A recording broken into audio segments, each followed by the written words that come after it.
శ్రీ సాయినాథాయ నమః. శ్రీ సాయి సచ్చరిత్రము 31వ అధ్యాయము. బాబా సుముఖమున మరణించిన వారు సన్యాసి విజయానంద్, బలరాం మాన్కర్, తాత్యాసాహెబ్ నూల్కర్, మెఘశ్యాముడు, పులి. ఈ అధ్యాయంలో బాబా సన్నిధిలో కొంతమందితో పాటు ఒక పులి కూడా మరణము పొందుట హేమాడ్ పంత్ వర్ణించుచున్నాడు. మరణ కాలమున మనసునందు కోరిక గాని ఆలోచన గాని ఆ వ్యక్తి భవిష్యత్తును నిర్ణయించును. భగవద్గీత 8వ అధ్యాయమున 5-6 శ్లోకములలో కృష్ణుడు ఇట్లు చెప్పినాడు: ఎవరైతే వారి అంత్య దశనందు నన్ను జ్ఞప్తి ఉంచుకొందురో వారు నన్ను చేరెదరు. ఎవరైతే ఏదో మరొక దానిని ధ్యానించెదరో వారు దానినే పొందెదరు. అంత్యకాలమందు మనము మంచి ఆలోచనలే మనసునందు ఉంచుకొనగలము, నిశ్చయం లేదు. అనేక మంది అనేక కారణము వల్ల భయపడి అదిరిపోయేదరు. కావున అంత్య సమయం నందు మనసు నిలకడగా ఏదో మంచి ఆలోచనలు అందే నిలపవలని అన్నచో నిత్యము దాన్ని అభ్యసించుట అవసరము. భగవంతుని ధ్యానం చేయొచ్చు, జ్ఞప్తి అందించుకుని ఎల్లప్పుడూ భగవన్ నామస్మరణ చేసినచో మరణ కాలమందు గాబరా పడకుండా ఉండగలమని యోగీశ్వరులందరూ బోధించుచున్నారు. భక్తులు యోగులకు సర్వస్వ శరణాగతి చేసేదరు.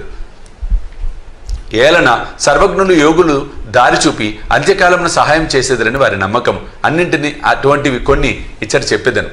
సన్యాసి విజయానంద్ అని మద్రాసు దేశపు సన్యాసి మానస సరోవరమును యాత్రార్థమై బయలుదేరను. మార్గంలో బాబా సంగతి విని షిరిడీలో ఆగెను. అక్కడ హరిద్వారం నుండి వచ్చిన సన్యాసికు సోమదేవ స్వామిని కలిసెను. మానస సరోవరపు యాత్ర గురించి వివరములను కనుగొనెను. మానస సరోవరము గంగోత్రికి 500 మైళ్ళ పైన గలదని, ప్రయాణంలో కలుగు కష్టములన్నింటినీ స్వామి వర్ణించెను. మంచు ఎక్కువని, భాష ప్రతి 50 రోజులకు మారునని, భూటాన్ ప్రజలు సంశయ నైజమును, వారు యాత్రికులను పెట్టు కష్టములు మొదలగు వాణిని చెప్పెను. దీనిని విని సన్యాసి నిరాశ చెంది యాత్రను మానుకొనెను. అతడు బాబా వద్దకేగి సాష్టాంగ నమస్కారము చేయగా బాబా కోపించి ఇట్లనెను: ఈ పనికి మాలిన సన్యాసిని తరిమివేయుడు, వాని సాంగత్యము మనకు ఉపయుక్తము కాదు. సన్యాసికి బాబా నైజం తెలియనందున అసంతృప్తి కలిగెను. కూర్చుండి జరుగుతున్న విషయములన్నింటినీ గమనించుచుండెను. అది ఉదయమున జరుగు దర్బారు సమయం. మసీదు భక్తులచే కిక్కిరిసి ఉండెను. వారు బాబాను అనేక విధములుగా పూజించుచుండిరి. కొందరు వారి పాదములు అభిషేకం చేయుచుండిరి. వారి బొటన వేలు నుండి తీర్థమును తాగుచుండిరి. కొందరు దానిని కండ్లకు అద్దుకొని చుండిరి. కొందరు బాబా శరీరమున అత్తరు చందనములు పూయిచుండిరి. జాతి మత భేదములు లేక అందరిని సేవ చేయుచుండిరి. బాబా తనను కోపించినప్పటికీ అతనికి బాబా యందు ప్రేమ కలిగెను. కావున అతనికి ఆ స్థలము విడిచిపెట్టుటకు ఇష్టం లేకుండెను. అతడు షిరిడీలో 2 రోజులుండిన పిమ్మట తల్లికి జబ్బుగా ఉన్నదని మద్రాసు నుండి ఉత్తరం వచ్చెను. విసుగు చెంది అతడు తన తల్లి వద్దకు పోగోరెను. బాబా ఆజ్ఞ లేనిదే షిరిడి విడువలేకుండెను. ఉత్తరము తీసుకుని బాబా దర్శనమునకే వెళ్ళెను. ఇంటికి పోవుటకు బాబా ఆజ్ఞ వేడెను. సర్వజ్ఞుడకు బాబా ముందు జరగబోవునది గ్రహించి, నీ తల్లిని అంత ప్రేమించువాడవైతే సన్యాసం ఎందుకు పుచ్చుకొంటివి? కాషాయ వస్త్రములు ధరించువానికి దేని యందు అభిమానము చూపుట తగదు. నీ బసకు పోయి హాయిగా కూర్చుండుము. ఓపికతో కొద్ది రోజులు కూర్చుండుము. వాడలో పెక్కు దొంగలున్నారు, తలుపు గడియ వేసుకొని జాగ్రత్తగా ఉండుము. దొంగలంతయు దోచుకొని పోయేదరు. ధనము ఐశ్వర్యము మొదలగునవి నిత్యము కావు. శరీరము శిథిలమై తుదకు నశించును. దీనిని తెలుసుకొని నీ కర్తవ్యమును చేయుము. ఇహలోక పరలోక వస్తువులన్నిటి యందు గల అభిమానము విడిచిపెట్టుము. ఎవరైతే ఈ ప్రకారము చేసి హరి యొక్క పాదములను శరణు వేడెదరో వారు సకల కష్టముల నుండి తప్పించుకొని మోక్షము పొందెదరు. ఎవరైతే భక్తి ప్రేమలతో భగవంతుని ధ్యానము చేసి మననము చేసెదరో వారికి దేవుడు పరిగెత్తుకుపోయి సహాయము చేయును.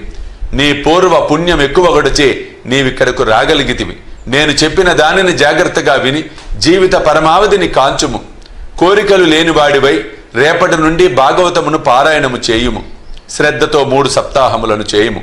భగవంతుడు సంతుష్టి చెంది నీ విచారములను తొలగించును. నీ భ్రమలు నిష్క్రమించును. నీకు శాంతి కలుగును అనిరి. అతని మరణం సమీపించినందున బాబా అతనికి విరుగుడు ఉపదేశించెను. బాబా కూడా తన దేహావసాన సమయమున మృత్యు దేవతకు ప్రీతి కలిగించు రామ విజయం చదివించెను. ఆ మరుసటి ఉదయము స్నానము మొదలగున ఆచరించిన పిమ్మట విజయానందుడు భాగవతమును లెండి తోటలో ఏకాంతముగా చదువుటకు ప్రారంభించెను. 2 పారాయణములు చేయగా అలసిపోయాను. వాడకు వచ్చి 2 దినములుండెను. 3వ రోజు ఫకీర్ బడే బాబా తొడపై ప్రాణములు వదిలెను. బాబా ఒక రోజంతయు శవమును అటులే ఉంచుమనెను. పిమ్మట పోలీసు వారు వచ్చి విచారణ జరిపి శవ సంస్కారముకు ఆజ్ఞ ఇచ్చిరి. యథోచితముగా శరీరమును తగిన స్థలమున పూడ్చిరి. ఈ విధముగా బాబా ఆ సన్యాసికి సద్గతికి సహాయపడెను.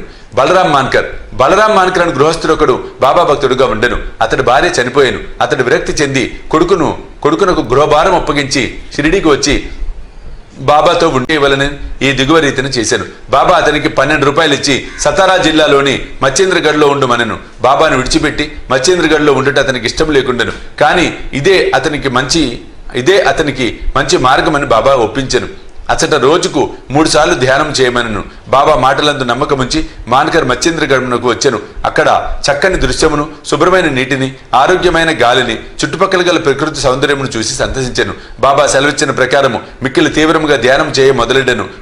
కొలది దినముల పిమ్మట ఒక దృశ్యము కనెను. సాధారణంగా భక్తులు సమాధి స్థితి అందు అనుభవములను పొందెదరు. కానీ మాన్కర్ విషయంలో అట్లుగాక చైతన్యముకు వచ్చిన పిమ్మట దివ్య దర్శనము లభించెను. అతనికి బాబా స్వయంగా కనిపించెను. మాన్కర్ బాబాను చూచుటే కాక తనను అచట కేల పంపితివని అడిగాను. బాబా ఇట్లు చెప్పాను, షిరిడీలో అనేక ఆలోచనలు నీ మనసున లేచెను.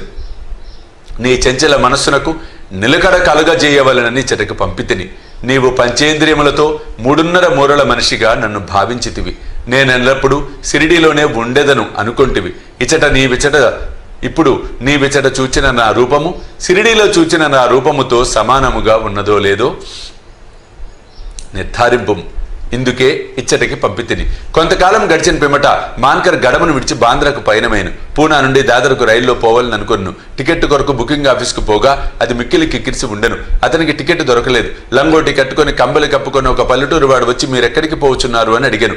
దాదర్కని మాన్కర్ బదులిచ్చాను. అతడిట్లనను, దయచేసి నా దాదర్ టికెట్ తీసుకును. నాకు అవసరమైన పని ఉండుడిచే దాదర్కు వెళ్ళలేకపోవచ్చుంటుంది. టికెట్ లభించినందుకు మాన్కర్ ఎంతో సంతసించెను. జేబులో నుంచి పైకం తీయనంతలో ఆ జానపదుడు అంతర్ధానమయ్యను. మాన్కర్ ఆ గుంపులు అతనికే వెతకసాగాను. కానీ లాభం లేకపోయాను. అతని కొరకు బండి కదులినంత వరకు ఆగాను. కానీ వాని జాడ కానరాకుండాను. మాన్కర్కు కలిగిన వింత అనుభవములందు ఇది రెండోది. ఇంటికి పోయి వచ్చి తిరిగి మాన్కర్ షిరిడీ చేరెను. అప్పటి నుండి షిరిడీలోనే బాబా పాదములను ఆశ్రయించి ఉండెను. వారి సలహాలను అనుసరించి నడుచుకొని చుండెను. తుదకు బాబా సుముఖమున వారి ఆశీర్వాదములతో ఈ ప్రపంచమును విడిచినందువలన అతడెంతో అదృష్టవంతుడని చెప్పవచ్చును. తాత్యాసాహెబ్ నూల్కర్ గురించి హేమాడ్ పంత్ ఏమీ చెప్పి ఉండలేదు. వారు షిరిడీలో కాలం చేసినారని మాత్రమే చెప్పవచ్చును. సాయిలీలా పత్రిక నుండి వృత్తాంతమును గ్రహించితిమి.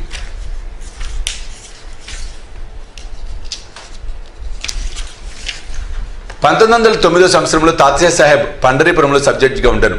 అప్పుడు నానాసాహెబ్ చందోర్కర్ అచ్చట మామలద్దారుగా ఉండను. ఇద్దరు చాలాసార్లు కలుసుకొని మాట్లాడుచుండ్రి. తాత్యాసాహెబ్కు యోగులందు నమ్మకం లేదు. నానాసాహెబ్కు వారి యందు మిగుల ప్రేమ. అనేక పర్యాయములు నానాసాహెబ్ నూల్కర్కు బాబా లీలలు చెప్పి షిరిడీకి పోయి వారి దర్శనం చేయమని బలవంత పెట్టాను. తుదకు 2 షరతులపై నూల్కర్ ఒప్పుకొనను. అందులో ఒకటి బ్రాహ్మణ వంటవాడు దొరకవలను, రెండవది బహుకరించుటకు నాగపూర్ కమలాఫలము దొరకవలను. భగవత్ కటాక్షంచే ఈ 2ను తటస్థించెను.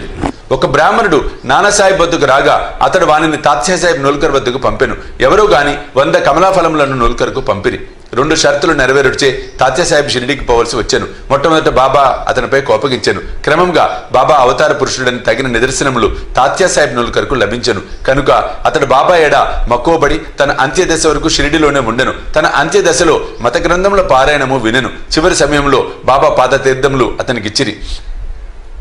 అతని మరణ వార్త విని బాబా ఇట్లనెను, అయ్యో తాత్య మనకంటే ముందే వెళ్ళిపోయాను.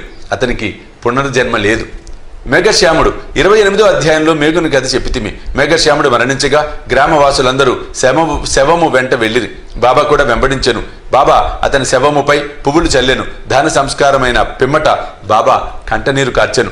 సాధారణ మానవుని వలె బాబా చింతా విచారమగ్నుడై ఉంటూ కనపడెను. శవమంతయు పూలతో కప్పి దగ్గరి బంధువు వలె ఏడ్చి బాబా మసీదుకు తిరిగి వచ్చెను. యోగులనేకులు భక్తులకు సద్గతినిచ్చుట విందుము. కానీ బాబా గొప్పదనమగు అమోఘమైనది. క్రూరమైన పులి కూడా వారి వలన సద్గతి పొందెను. ఆ కథ ఇప్పుడు చెప్పేదను. పులి బాబా సమాధి చెందుటకు 7 రోజుల ముందు ఒక విచిత్రమైన సంగతి జరిగాను. ఒక నాటుబండి వచ్చి మసీదు ముందర ఆగాను. ఆ బండిపై ఇనుప గొలుసులతో కట్టి ఉంచిన పులి ఉండెను. దాని భయంకరమైన ముఖము వెనుకకి తిరిగి ఉండెను. దానిని 3 దూర్విషులు పెంచుచూ ఊరూరా తిప్పుచూ డబ్బు సంపాదించుకొని చుండిరి. అది వారి జీవనోపాధి. ఆ పులి ఏదో జబ్బుతో బాధపడుచుండెను. అన్ని విధముల ఔషధములు వాడిరి. కాని వారి ప్రయత్నములు నిష్ఫలమయ్యాను. బాబా కీర్తి విని వారు దానిని షిరిడీకి తీసుకుని వచ్చిరి. దానిని గొలుసులతో పట్టుకొని ద్వారము వద్ద నిలబెట్టి దర్వీషులు బాబా వద్దకు పోయి దాని విషయమంతయు బాబాకు చెప్పిరి. అది చూచుటకు భయంకరంగా ఉండి జబ్బుతో బాధపడుచుండెను. అందుచే అది మిక్కులు చికాకు పడుచుండెను. భయాశ్చర్యములతో ప్రజలందరూ దాని వైపు చూచుచుండిరి. బాబా దానిని తన వద్దకు తీసుకుని రమ్మనెను. అప్పుడు దానిని బాబా ముందుకు తీసుకుని వెళ్ళిరి. బాబా కాంతికి తట్టుకొనలేక అది తలవాల్చెను. బాబా దాని వైపు చూడగా అది బాబా వైపు ప్రేమతో చూశాను. వెంటనే తన తోకను నేలపై 3 సార్లు కొట్టి తెలివి తప్పి కిందపడి చచ్చెను. అది చచ్చుట చూసి దర్వీషులు విరక్తి చెంది విచారంతో మునిగిరి. కొంతసేపటికి వారికి తెలివి కలిగెను. ఆ జంతువు రోగంతో బాధపడుచు చచ్చుటకు సిద్ధముగా ఉండుచే అది బాబా సుముఖమున వారి పాదముల వద్ద ప్రాణములు కోల్పోవుట దాని పూర్వజన్మ సుకృతమని భావించిరి. అది వారికి బాకీ పడి ఉండెను. ఆ బాకీ తీరిన వెంటనే అది విమోచనము పొంది బాబా పాదముల చెంత ప్రాణములు విడిచినది. యోగులు పాదములు కడ వినమ్రులై ప్రాణములు విడిచువారు రక్షింపబడుదురు. వారెంతో పుణ్యము చేయనిదే వారికట్టి సద్గతి ఎట్టి కలుగును. 31వ అధ్యాయము సంపూర్ణము. సద్గురు శ్రీ సాయినాథార్పణమస్తు. శుభం భవతు.